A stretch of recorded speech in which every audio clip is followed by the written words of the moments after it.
से आप सब लोग उम्मीद करता आप अच्छे होंगे। एसी की सर्विस काफ़ी इंपॉर्टेंट होती है एसी की लाइफ बढ़ाने के लिए और एसी की कूलिंग बढ़ाने के लिए। अगर आपको ये चीज़ तो पता है परंतु आपको ये नहीं मालूम होगा, अगर आप एसी की सर्विस करा रहे हैं तो आपको कुछ चीज़ों को ख्याल रखना चाहिए। मैं आपको बहुत ही इंपॉर्टेंट चीज़ बताने वाला हूँ जिस वजह से आप इस अपने एसी में सर्विस के दौरान एसी की कूलिंग भी बढ़ा पाएंगे और साथ के साथ उसमें ब्रेकडाउन अन्य तरह की समस्याएं क्रिएट होने से ही बचा सकते हैं। तो आपको कौन कौन सी सावधानी रखनी चाहिए और सर्विस कार्य करवाते समय कौन कौन सी चीज़ों को याद रखना चाहिए, चलिए स्टेप बाय स्टेप समझते हैं। पता है कि अगर आप एसी की सर्विस करा रहे हैं तो आपको एसी की सर्विस में एसी के कैपेसिटर को चेक करवा लेना चाहिए। ये रनिंग कैपेसिटर कई बार होता है कि एसी हमारा काफ़ी साल पुराना हो जाता है जिस वजह से इसमें समस्या आ जाती है। और समस्या ऐसी होती है कि जब आप एसी की सर्विस करवा रहे हैं तो आप इसको चेक कर सकते हैं और इसको आसानी से आप उसी समय चेंज कर सकते हैं। बर्निंग मार्क वगैरह कुछ भी लग रहा है तो तुरंत चेंज कर दें। और यहाँ पर अगर आप इसका बदलाव आसानी से कर देंगे तो कंप्रेशर वगैरह भी ख़राब होने से बच जाएगा और ट्रिपिंग वगैरह की समस्या भी नहीं रहेगी।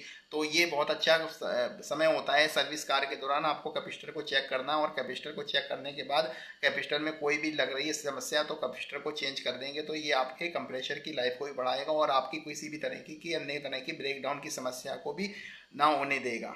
सर्विस अगर आप करवा रहे हैं तो एसी की सर्विस के दौरान आजकल के जो एसी आ रहे हैं वो सारे पीसीबी वाले आ रहे हैं। तो यहाँ पर आपको पीसीबी वगैरह को मतलब फिजिकल वगैरह को चेक करना होता है। और यहाँ पर आप आसानी से देख सकते हैं कोई भी बर्निंग मार्क या किसी भी तरीके का कोई डायोड वगैरह जलाए तो आप उसकी पीसीबी को चेंज कर देंगे, या कोई पीसीबी प्रॉपर तरीके से फंक्शनिंग वगैरह नहीं कर रही तो सर्विस के दौरान आपको इसको चेंज करवा देना चाहिए। तो ये आपको अगर आप करवा देंगे तो आपकी एसी में किसी भी तरीके की ब्रेकडाउन की समस्या अचानक से नहीं आएगी। तो ये आपको चेक करवाना है, पीसीबी वगैरह को चेक करवाएंगे और पीसीबी को फिजिकल भी आपको देखना है कोई बर्निंग मार्क तो नहीं है। में हमारा आता है कि अगर आपके एसी में आप एसी की सर्विस करवा रहे हैं तो आपको खासकर इस सर्विस कराने के दौरान अपने एसी में धोने से पहले उसकी लीकेज वगैरह को देख लेना चाहिए। ये लीकेज आपको जितने भी ब्रेजिंग जॉइंट है वहाँ पर लीकेज वगैरह को देख लेना चाहिए। जहाँ पर अगर ऑयल वगैरह आपको शो हो रहा है तो वहाँ पर आप समझ लेना कि आपकी एसी में गैस लीकेज हो गई है। तो वहाँ पर आपको अच्छे तरीके से उस समय सर्विस नहीं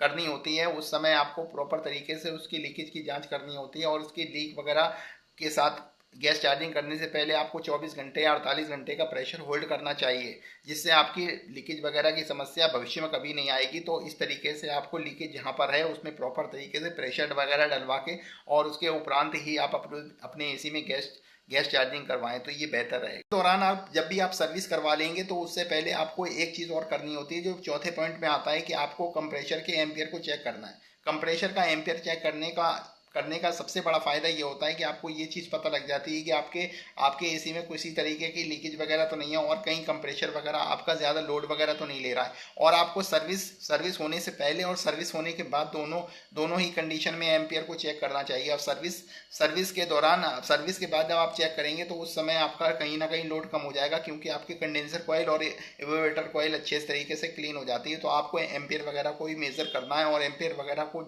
आप देखेंगे तो आपको एसी की पता चल जाएगी किस तरीके से वर्क कर रहा है। जब आप सर्विस वगैरह करते हैं तो आपको पांचवें पॉइंट में आता है कि आपका एयर फ्लो कहीं ना कहीं आपका इंक्रीज हो जाता है। यानी कि एसी में जो ब्लोअर वगैरह होता है वो आपकी कूलिंग कॉइल होती है वो अच्छे से साफ हो जाती है, जिस वजह से प्रॉपर तरीके से एयर सक होती है और प्रॉपर तरीके से एयर डिस्चार्ज होती है, यानी कि ठंडी हवा प्रॉपर तरीके से अच्छे से आती है।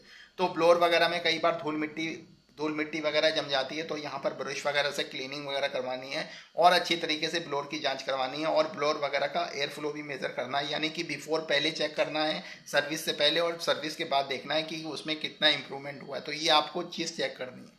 तो मैंने आपको 5 पॉइंट बताए हैं कि एसी की जब आप सर्विस कर रहे हैं तो एसी की सर्विस आप जब करवा रहे हैं तो आपको ये 5 पॉइंटों को याद रखना चाहिए। वैसे बहुत सारे पॉइंट और भी हो सकते हैं, आप मुझे वीडियो में कमेंट करके बताइएगा, परंतु मोस्टली आपके 5 पॉइंट मैंने जो आपको बताएं वो इंपॉर्टेंट पॉइंट थे। और इसमें अगर आप ये सर्विस के दौरान अगर आप मैकेनिक हैं और सर्विस के दौरान इन पॉइंटों को आप याद कर लेते हैं, समझ लेते हैं और सीख लेते हैं तो आपको काफ़ी फ़ायदा होगा। और इससे सबसे बड़ा फ़ायदा ये होगा कि जो भी आप कस्टमर के घर काम करने के लिए जा रहे हैं कस्टमर आप पर भरोसा करेगा और कस्टमर जब आप पर भरोसा करेगा तो आपको अगली बार काम भी देगा और दूसरी बात आप पर ट्रस्ट भी करेगा और आप ब्रेकडाउन वगैरह की समस्या से भी निजात पाएंगे और आपको ज़्यादा से ज़्यादा काम भी मिलेगा। तो ये आपको वीडियो अगर इन्फॉर्मेटिव लगी हो तो आप वीडियो को शेयर और लाइक कर दें।